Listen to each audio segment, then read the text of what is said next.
El pistolero. Una obra de Robert Patrick Wilmot para el Far West.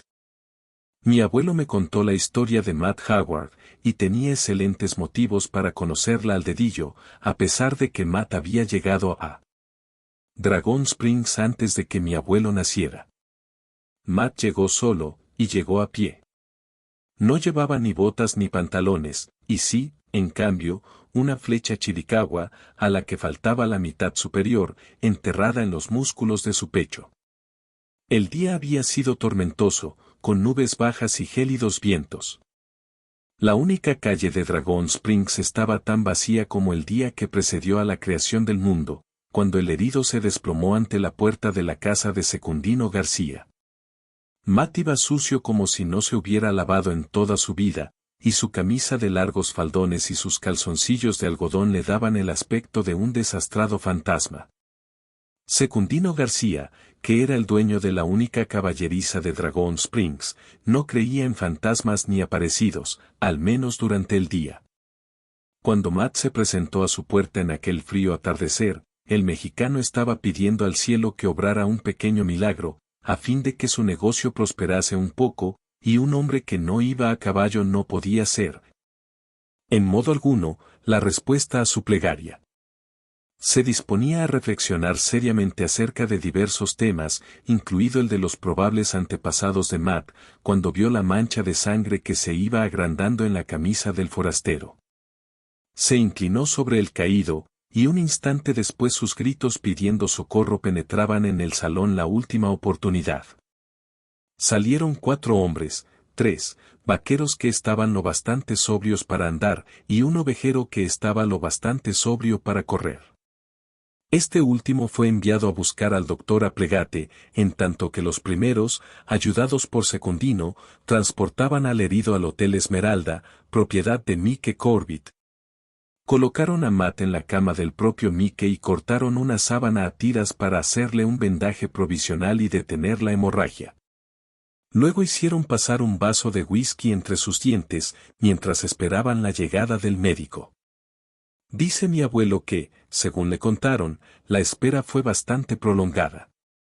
El doctor Aplegate no era un hombre inhumano, pero aquel atardecer se hallaba bajo los efectos de una generosa dosis de whisky, y al ovejero le costó Dios y ayuda convencerle de que debía acompañarle. El doctor vivía en una cabaña muy cerca del cementerio de Dragon Springs, un lugar aislado y muy a propósito como escenario de una guerra privada contra John Barleycorn. Cuando, finalmente, el doctor llegó junto al lecho en que reposaba Matt, tuvo que beberse un buen tazón de café sin azúcar para despejar su cabeza, y un buen vaso de whisky para eliminar el temblor de sus manos. Cuando extrajo la punta de la flecha del pecho de Matt, había pasado más de 1 hora. Matt permaneció tendido todo aquel tiempo, mirando al techo de la habitación con sus ojos azules, que era lo único claramente identificable en un rostro cubierto de mugre desde la raíz del pelo hasta la nariz, y poblado en el resto por el espeso matorral de una barba rojiza. En los ojos azules no había el menor asomo de temor, y no cambiaron perceptiblemente de expresión cuando el doctor Aplegate hurgó en la herida para extraer la punta de la flecha. El médico no tenía éter, ya que los apaches chiricahuas habían asaltado y quemado el establecimiento que se lo suministraba. Y Matt se vio obligado a ingerir una buena dosis de whisky durante la ordalía a base de bisturí y aguja a que fue sometido. Al día siguiente era un hombre enfermo, tan enfermo como pudiera estarlo cualquiera después de haber llevado pegados a los faldones de su camisa a los indios chiricahuas por espacio de 16 horas. De haber sido alcanzado por una flecha, y de haber sido sajado y cosido por un cirujano que había prescrito tanto whisky para su paciente como para él mismo. Durante las 24 horas que siguieron a la operación, Matt permaneció sumido en una especie de sopor. Solo recordaba, muy vagamente, la presencia de una muchacha que había lavado su rostro, le había hecho tragar algunas cucharadas de caldo, y le había sujetado dulcemente por los hombros cuando Matt gritaba a pleno pulmón que quería levantarse para ir a borrar del mapa a toda la nación apache. Pero su segunda noche de estancia en Dragon Springs la pasó durmiendo apaciblemente, y cuando despertó su mente funcionaba con bastante normalidad, aunque por unos instantes. Al ver a Kathleen Corbett sentada junto a la cama, Matt creyó que estaba soñando. Kathleen era sobrina de Mike Corbett, tenía 18 años y hacía menos de un año que había llegado de su nativo Donegal. Matt no había visto hasta entonces a nadie parecido a ella, ni vería a nadie como ella en lo sucesivo, ya que después de haber conocido a Kathleen, Matt Howard no miró a ninguna otra mujer en todos los días de su vida. Al ver a la muchacha, el herido se incorporó rápidamente en el lecho, para contemplar un rostro que tenía la serenidad de las estatuas griegas. Unos dulcísimos ojos grises y un pelo tan negro como la boca de un túnel a las 3 de una madrugada sin luna. La nariz era respingadilla y muy graciosa, y el cutis estaba amasado con melocotones, leche y pétalos de rosa. Al contemplar aquel rostro, Matt comprendió que acababa de perder su corazón más irremediablemente de lo que había perdido sus botas y sus pantalones. «No se mueva», ordenó Kathleen, obligándole a recostarse de nuevo en la almohada y hablando con un acento irlandés que hizo pensar a Matt en la miel y en el vuelo de los pájaros. «Está aún demasiado débil para pensar en sentarse. Tiene que permanecer tumbado y descansar. Voy a darle a usted un poco de caldo». «No es caldo lo que necesito», dijo Matt Howard, sorprendido de su propia debilidad, pero sobreponiéndose a ella. «Ni caldo, ni descanso. Lo que necesito es oír la música que va a sonar el día de nuestra boda. Porque usted y yo vamos a casarnos. Será algo digno de verse, la iglesia adornada con algo viejo, y algo nuevo, y algo prestado, y algo azul. Tendremos que esperar a que yo gane algún dinero, desde luego, ya que todos mis ahorros estaban en los pantalones que perdí.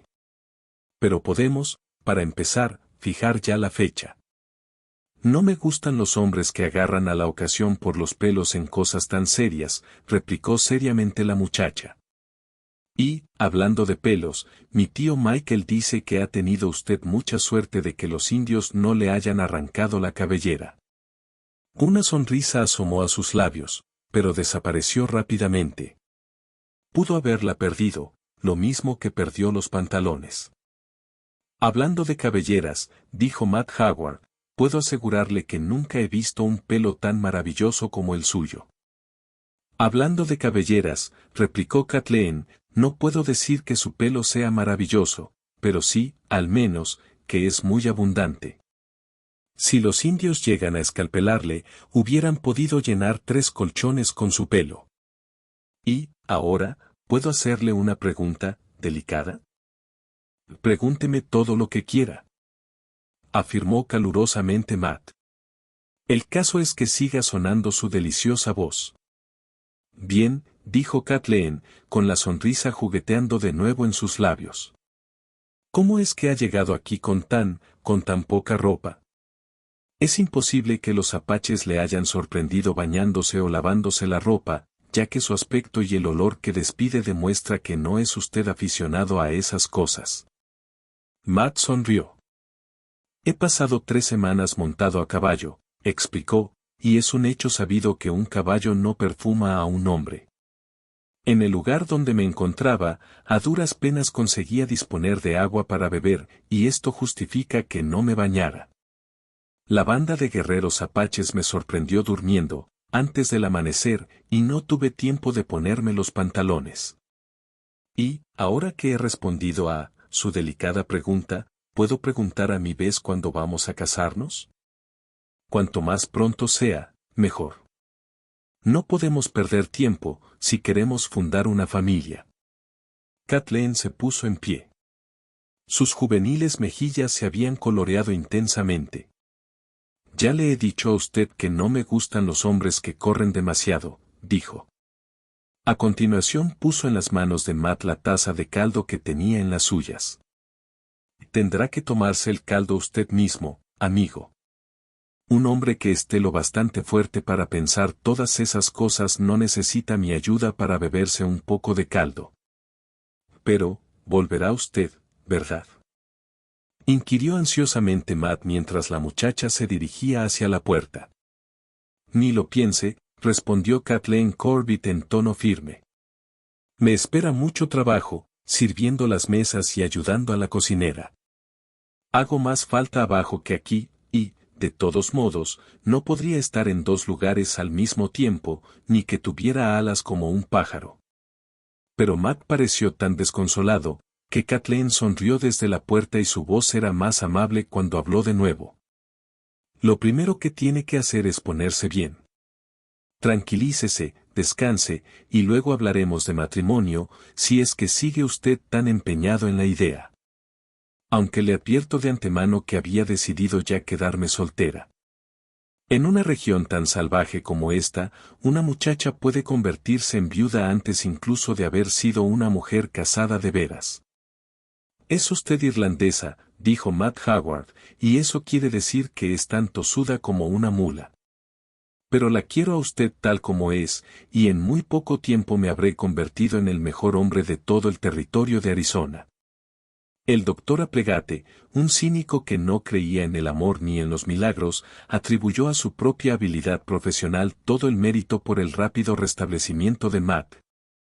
Pero Kathleen Corbett conocía los verdaderos motivos por los que su herido admirador había abandonado el lecho con mucha más rapidez de lo que les hubiera estado permitido a la mayoría de hombres. La mañana del día en que se levantó por primera vez después de su llegada a Dragon Springs, Matt Howard se comió un filete de ternera, se bañó en la cuba de estaño de Mike Corbett y se afeitó con sus propias manos. Su paso era bastante firme cuando, embutido en uno de los trajes usados del doctor Aplegate, bajó las escaleras que desembocaban en el vestíbulo del hotel. Kathleen, que estaba allí con su tío, vio que Matt era un joven pasablemente guapo, con una mandíbula cuadrada y una boca humorística, un joven bien formado, ni muy alto ni muy bajo, de anchos hombros y caderas estrechas. A Kathleen le gustó lo que vio, pero luego pensó que le habría gustado de todos modos, ya que desde el primer momento había quedado prendida en el encanto de los ojos azules de Matt Howard. Corbett le había ofrecido crédito hasta que Matt consiguiera un empleo, y cuando el hotelero puso el libro registro ante él, Matt, por motivos que únicamente él conocía, no firmó con su verdadero nombre. El nombre que escribió, en una caligrafía tan legible como la letra de imprenta, fue el de W. H. Bonney. Corbett se quedó mirando pensativamente el nombre que Matt acababa de inscribir en el registro, y luego miró a su huésped de los pies a la cabeza. El moreno rostro del irlandés adquirió una expresión de gravedad al decir: M.R. Bonney, bienvenido a Dragon Springs. En lo que toca a encontrar un empleo, creo que de momento va a resultarle difícil. En los últimos tiempos, debido a la actividad de los apaches, la mayor parte de las minas han sido cerradas y los ganaderos atraviesan una mala época.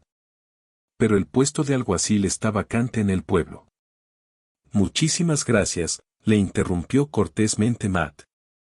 Pero preferiría un empleo más pacífico, que me permitiera permanecer más tiempo en el mundo de los vivos. Corbett se quedó unos instantes silencioso, y luego volvió a mirar el libro, registro y apoyó su dedo índice debajo del nombre que Matt había escrito. Un hombre que tiene este carácter de letra, dijo, ha de poseer forzosamente alguna educación. En la actualidad no tenemos tampoco maestro de escuela. Tal vez pudiera usted desempeñar ese cargo. Creo que sería más honrado, intervino Kathleen, contarle a M.R. Bonney por qué se ahorcó el último maestro de escuela que tuvimos en el pueblo. Cierra el pico, muchacha. Gruñó Mike Corbett. Cualquier hombre que posea una chispa de carácter puede manejar perfectamente a los chiquillos de este pueblo. Mantener la escuela en orden será un juego de niños para M.R. Bonney. Matt estuvo a punto de decir que prefería enfrentarse de nuevo con los Chiricahuas, pero Kathleen apoyó una mano sobre su brazo, y, cuando habló, su voz fue como el arrullo de una encantadora sirena. Por exasperantes que puedan resultar los chiquillos, dijo, No creo que exista una tarea más hermosa que la de hacer penetrar en sus cabecitas los rudimentos del saber. La nieta de Corbett obsequió a Matt con una intensa mirada de sus ojos grises, y luego los veló púdicamente. Estoy segura de que a ningún hombre ni a ninguna mujer decente se le ocurriría traer hijos al mundo en un territorio donde no existe instrucción de ninguna clase.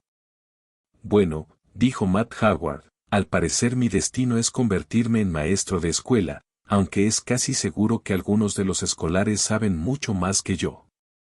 Si es así, aprenderé de ellos la lista de los reyes de Inglaterra.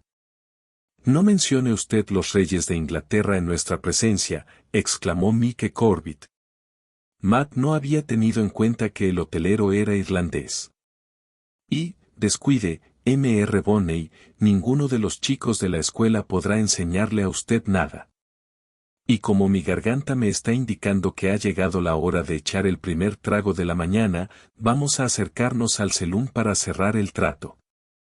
Dejaron a Kathleen al cuidado del hotel y se encaminaron hacia la última oportunidad, situado 2 puertas más arriba. Mort Pegs, el dueño del salón, atendía en persona al mostrador. Era un hombre de rostro cadavérico, aquejado por una perpetua melancolía.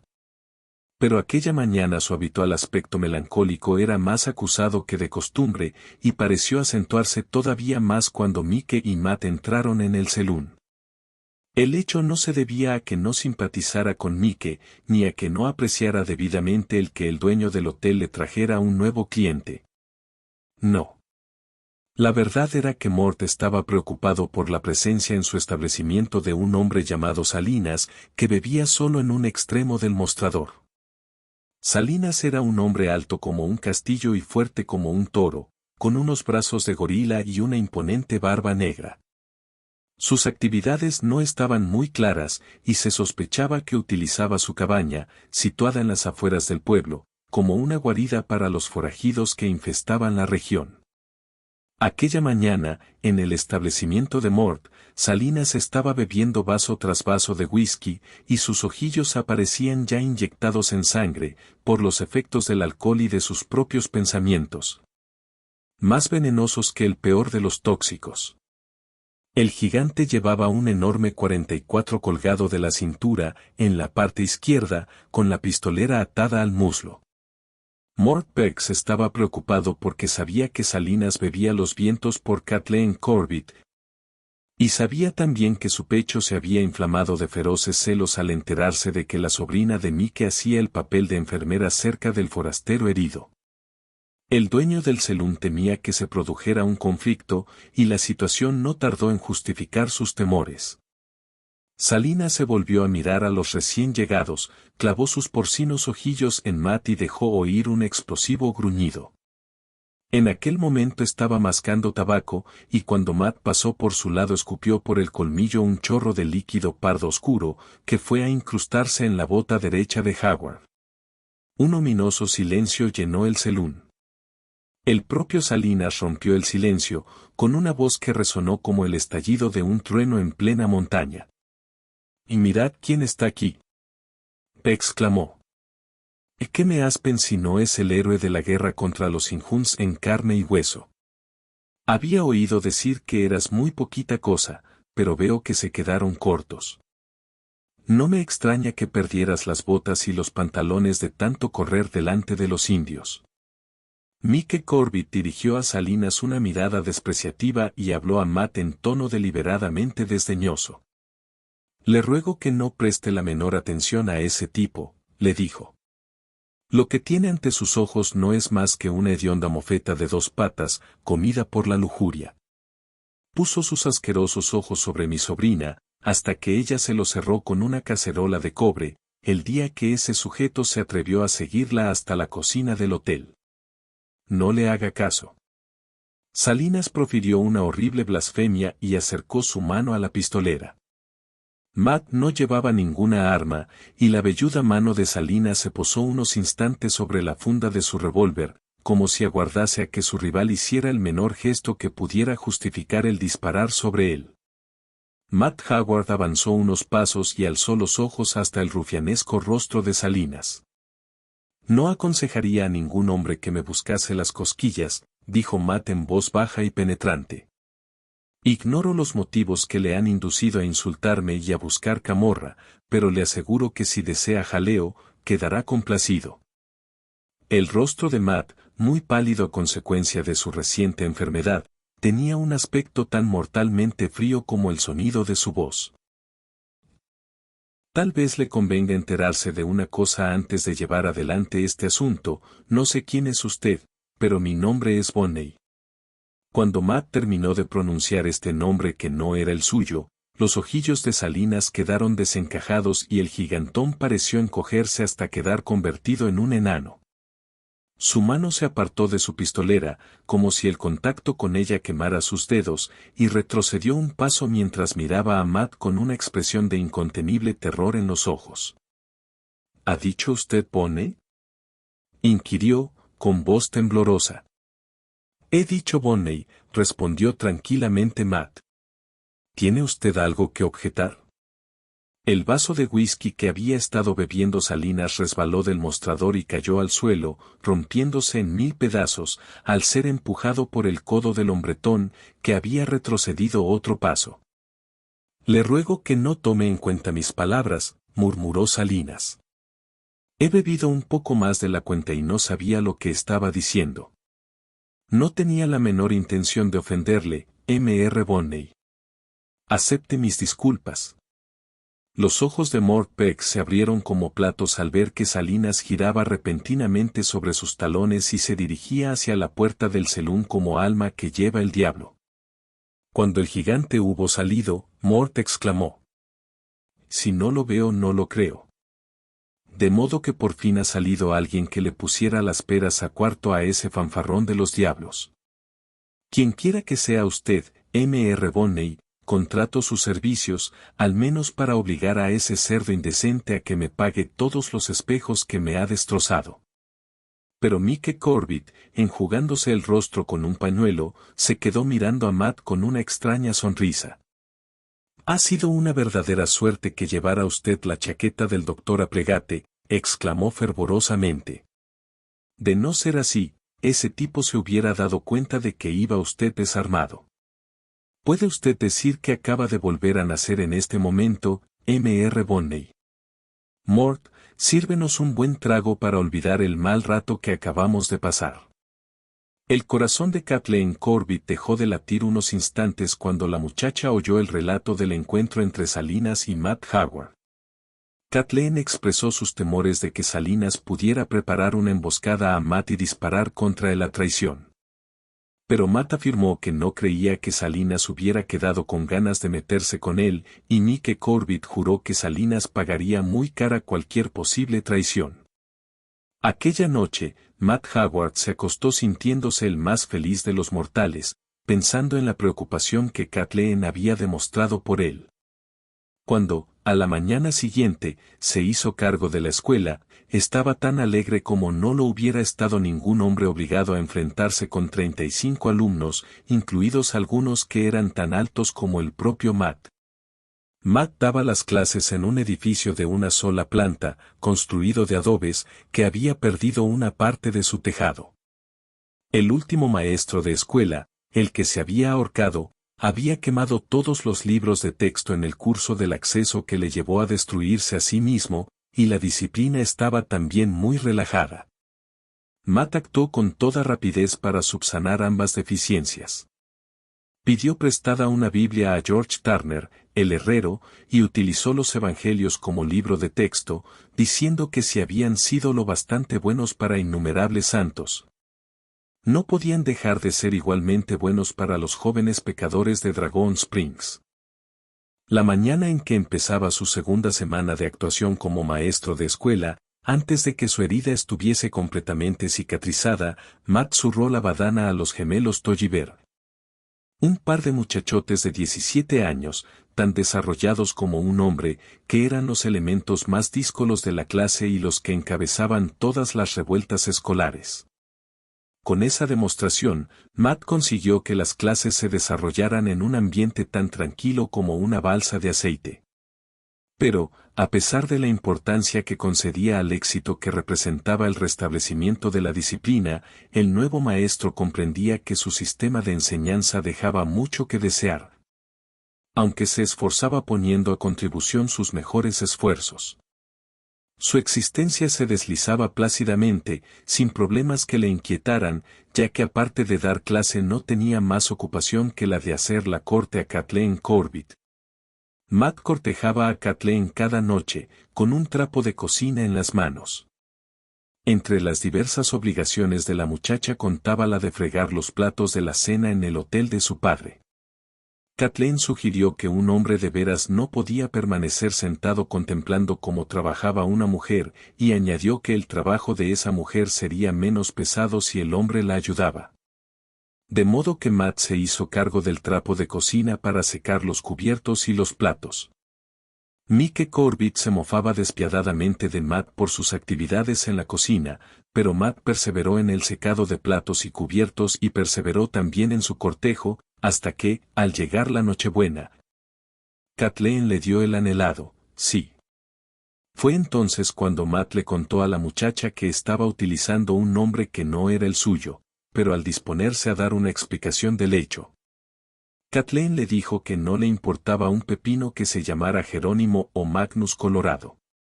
En aquel momento, Kathleen estaba entre los brazos de Matt, y los nombres carecían para ella de importancia. Los jóvenes enamorados decidieron casarse en cuanto Matt hubiese encontrado un empleo estable y hubiera ahorrado lo suficiente para la boda. Mike Corbett, luchando entre su deseo de no perder a su sobrina y su convicción de que Dragon Springs debía mantener a cualquier precio una institución de enseñanza, decidió finalmente que Matt, que al fin y al cabo pertenecía, aunque fuera provisionalmente, a la nobleza intelectual, era un marido adecuado para la hija de su hermano. Cuando se cumplió el primer mes de la actuación de Matt Hayward como maestro de Dragon Springs, Mike Corbett reunió a los padres de los alumnos de Matt, y dijo que cada mes les reuniría a fin de que hicieran entrega de su donativo voluntario como pago de la enseñanza de sus hijos. Antes de pasar el sombrero, el irlandés anunció brevemente que si su joven amigo no era recompensado con la suficiente largueza por sus servicios, él mismo pasaría a ocupar el puesto vacante de alguacil del pueblo y se ocuparía personalmente de que todos los muchachos permaneciesen confinados entre las 4 paredes de sus casas las 24 horas del día. Cuando Mike le entregó la suma recaudada, Matt quedó asombrado al comprobar que había ganado más dinero del que ganaba en un mes el capataz de un rancho. A la vista de aquello, decidió que a principios de mayo habría ahorrado lo suficiente para contraer matrimonio. Para los dos enamorados fue un invierno muy largo. En cambio, para Mike Corbett, que había llegado a esa edad en que el tiempo vuela tan rápidamente como un pájaro, fue una estación muy corta. A últimos de febrero, una columna de la Caballería Federal pasó por la única calle de Dragon Springs, y 2 semanas después volvió a cruzarla en sentido contrario, acompañada ahora de una columna de bravos chiricahuas prisioneros, con el cadáver de su jefe atravesado como un saco vacío sobre el lomo de su propio caballo. La normalidad quedó restablecida, y Mike, estimulado por las perspectivas de paz y de prosperidad, apremió a sus vecinos para que le ayudaran a poner un tejado nuevo en el edificio que albergaba la escuela. El trabajo quedó terminado a finales de invierno. Y el primer día de primavera vio llegar a Dragon Springs al joven forastero. Los viejos del lugar contaron a mi abuelo que el sol apareció aquel día tan rojo como la sangre, y la mayoría de los habitantes de Dragon Springs estaban en la calle, observando el fenómeno. Cuando llegó el forastero procedente del este, Matt Hayward, que estaba junto a Mike Corbett enfrente del Hotel Esmeralda, oyó el sonido de los cascos de un caballo y fue el primero en ver al jovenzuelo montado sobre un potro que, al parecer, había efectuado una larga carrera. No hubiese mirado 2 veces al insignificante forastero, de no haber sido por sus ojos. Eran unos ojos pálidos, fríos y grises como una nube invernal, y reflejaban la luz del mismo modo que la refleja una superficie helada. Estaban muy hundidos en un rostro afilado, acompañando a un duro mentón y a una boca más dura todavía, pero las mejillas tenían aún la tersura juvenil. Y el vello rubio que las cubría recordaba más la sedosa pelusilla del melocotón que la barba de un adulto. Por debajo de su sombrero asomaban unos mechones de pelo igualmente rubio. Matt Howard no vio que el recién llegado llevara arma de ninguna clase. El potro que montaba el forastero no era un modelo de elegancia, precisamente. Se adivinaba un animal resistente, y poca cosa más. Salinas, que estaba de pie en la acera del selún, estalló en una carcajada cuando el insignificante forastero pasó por delante de él. Salinas acababa de regresar de una de sus acostumbradas correrías, y estaba acompañado de Abe Powell y de un mestizo moabe llamado Charlie Ewan. Powell era un pistolero delgado y alto, en tanto que Charlie Ewan era bajito y robusto. Los dos llevaban un revólver en cada cadera, y habían ingerido tanto whisky como el propio Salinas. ¿Qué es eso, amigo?, inquirió burlonamente Salinas. ¿Un caballo o una vaca? Tiene 4 patas, como los caballos, pero ahí termina su parecido con un jamelgo.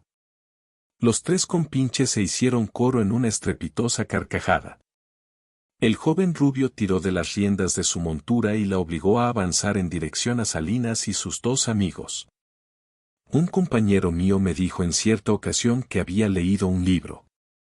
Dijo el forastero con voz suave. Un libro acerca de un mosquetero francés. Alguien se rió de su caballo, y el mosquetero afirmó que el que se reía de su caballo se reía también de él. De repente, el forastero clavó las espuelas en los ijares de su montura y el feo animal se alzó sobre sus patas traseras. Al recobrar su posición normal, sus cascos se posaron sobre el pecho de Salinas, derribándole. Yo opino igual que aquel mosquetero, amigo, concluyó el forastero. Salinas se incorporó rápidamente, profiriendo horribles blasfemias, y agarrando uno de los delgados brazos del forastero tiró con todas sus fuerzas, arrancando al joven de la silla. Cuando las botas del recién llegado tocaron el suelo, Salinas le soltó y su puño fue a estrellarse contra el pecho del joven, que perdió el equilibrio y cayó de espaldas. Matt Howard, que había contemplado la escena, vio que los ojos grises del muchacho se llenaban de lágrimas de humillación y de rabia, aunque de sus delgados labios no salió el menor sonido. «Voy a romperte la crisma, insolente mequetrefe», gritó Salinas disponiéndose a lanzarse sobre el caído. Pero Matt Howard había decidido intervenir. Acercándose por detrás a Salinas, le tocó en el hombro cuando el gigante iniciaba su acometida. Se volvió, sorprendido, y sin previa explicación Matt le golpeó en plena boca con su puño cerrado. Mi abuelo decía que, cuando él era un muchacho, la gente hablaba casi tanto de aquel primer puñetazo como de los acontecimientos que siguieron. Salinas debió pensar que le resultaría fácil vapulear a Matt, pues en caso contrario le hubiera disparado un tiro en aquel mismo instante. Pero no lo hizo. Con una sonrisa de lobo, Salinas se desabrochó el cinto con el revólver y se lo entregó a Abe Powell. Luego avanzó hacia Matt moviendo sus enormes brazos como las aspas de un molino de viento. Matt inició la lucha con un uppercut al rostro y una izquierda al hígado, y Salinas gruñó y escupió sangre cuando el puño de Matt se aplastó de nuevo contra su boca. El gigante vaciló bajo la inesperada lluvia de golpes que le llegaba de todas partes y trató desesperadamente de acercarse más a Matt para aferrarlo entre sus poderosos brazos. Pero Matt Howard se mostraba más escurridizo que media docena de anguilas. Sin embargo, a pesar de su habilidad, Matt no podía eludir todos los golpes que Salinas lanzaba al azar, y su ojo izquierdo estaba ya cerrado, su nariz sangraba y sus fuerzas empezaban a flaquear. Hubo un instante terriblemente angustioso, cuando Matt cayó al suelo, alcanzado por un puñetazo de su rival y la bota de Salinas salió disparada hacia su rostro. Pero Matt consiguió rodar ágilmente sobre sí mismo y evitar el brutal impacto. Inmediatamente, Matt se puso en pie, Salinas había perdido el equilibrio en su esfuerzo por aplastar la cara de su adversario, y Matt aprovechó su momentáneo desconcierto para atacar a fondo, un 1-2 al estómago. Seguido de un terrorífico gancho a la mandíbula, acabaron con Salinas, que cayó de espaldas, jadeando penosamente, y no hizo el menor esfuerzo por levantarse. Matt Howard dio media vuelta sin dedicar una sola mirada a su derrotado adversario y se encaminó hacia el salón. No quería que Kathleen le viera con el rostro cubierto de sangre y decidió ponerse un poco más presentable antes de enfrentarse con ella. Cuando entró en el salón vio que el caballejo que había dado origen a la pelea estaba parado en medio de la calle, pero el rubio jinete no se veía por parte alguna. Matt estaba demasiado cansado para preguntarse dónde habría ido el muchacho. Cuando Mike Corbett entró en el salón, Matt se había ya lavado y estaba bebiendo un trago de agua fresca del botijo colocado a un extremo del mostrador. Mike se dirigió directamente al lugar donde se encontraba Matt, y aunque el rostro del irlandés estaba pálido, su voz era firme cuando dijo: «Se dirigen hacia aquí, muchacho. Vienen los tres, y nosotros no tenemos un solo revólver. Debemos estar dispuestos para lo peor». Salinas fue el primero en entrar, seguido a poca distancia por Charlie Ewan y Abe Powell. El vapuleado gigante se tambaleaba al andar, y su jadeante respiración producía unos extraños sonidos al pasar por su garganta, pero la paliza le había serenado y en sus ojos había una frialdad mortal. Se detuvo a unos 6 pies de distancia de Matt y sus dos compañeros tomaron posiciones a su lado, desplegándose en orden de batalla. «Reconozco que me has vencido con los puños», jadeó Salinas, con los ojos clavados en Matt. «Ahora veremos qué tal te portas con un revólver en la mano. Cuando llegaste a esta ciudad nos metiste el resuello en el cuerpo diciendo que te llamabas Bonney, y todo el mundo sabe que Bonney es el pistolero más rápido de todo el territorio de Nuevo México. Pero esta mañana el conductor de la diligencia me ha contado que el verdadero Bonney, el pistolero, está encerrado en la cárcel de San Juan.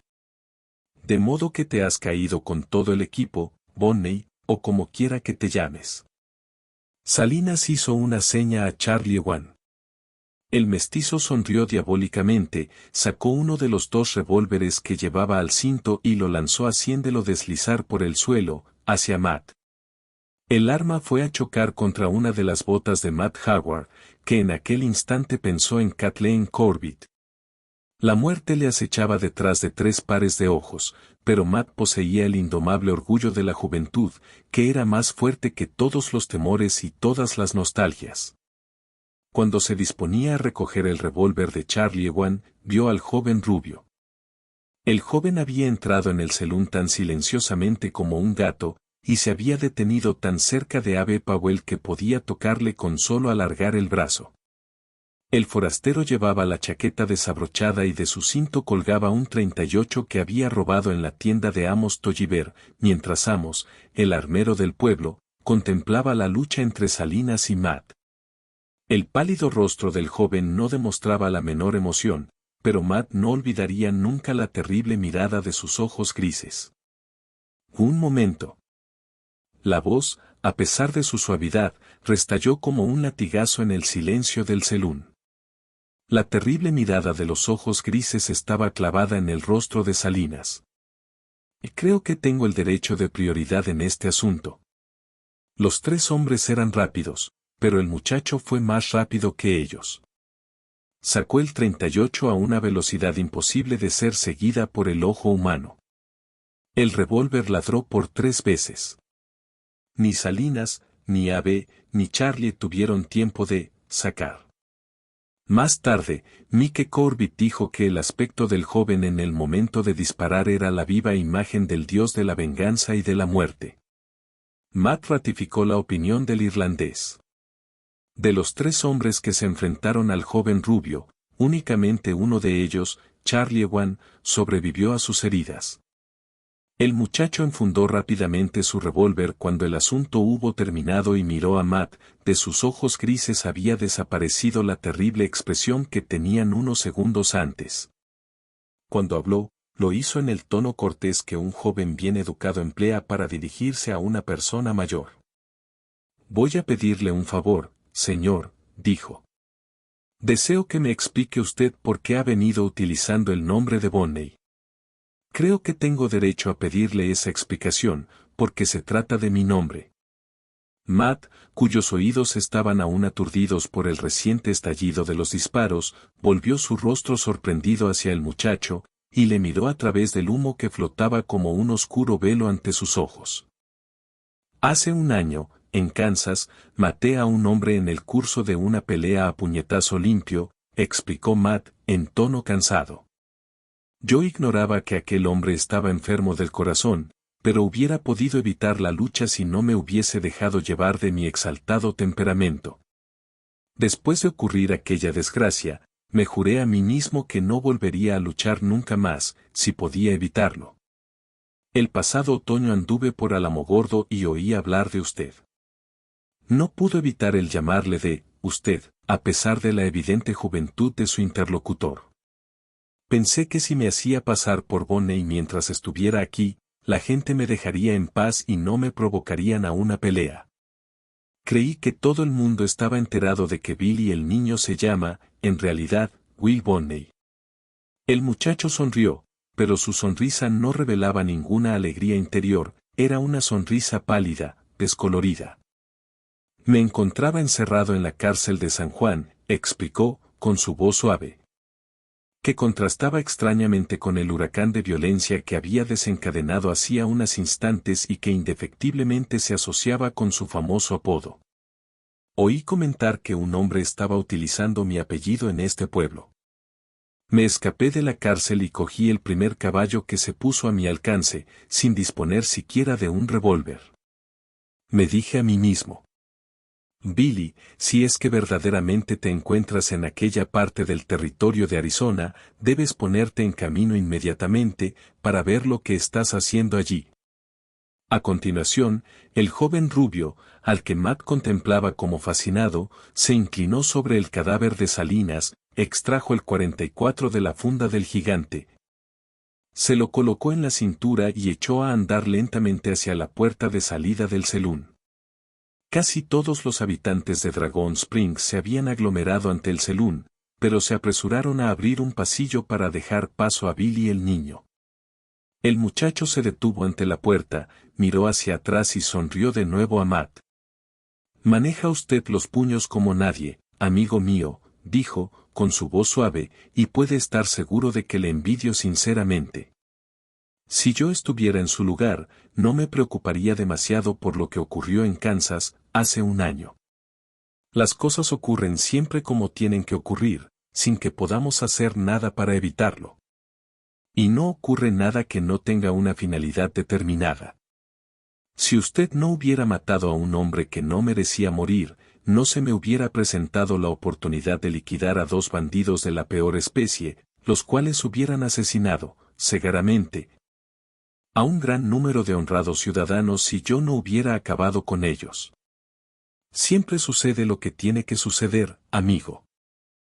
Hasta la vista. Y buena suerte. Y Billy el niño cruzó la puerta del selún y desapareció para siempre de la vista de Matt Howard y de los ciudadanos de Dragon Springs. Todo lo que acabo de contar sucedió hace muchísimo tiempo. Kathleen llevaba un año de casada y estaba amamantando a su primer hijo cuando se enteró de que Pat Garrett había matado a Billy el niño en Fuerte Sumner, y, a pesar de que el joven rubio había sido un fuera de la ley, Kathleen lloró la muerte del muchacho que había salvado la vida a su marido.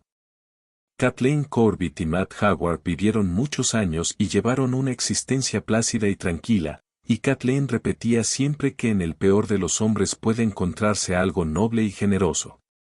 Y decía también que Dios tiene sus propios caminos, que a veces resultan extraños o incomprensibles para los seres humanos.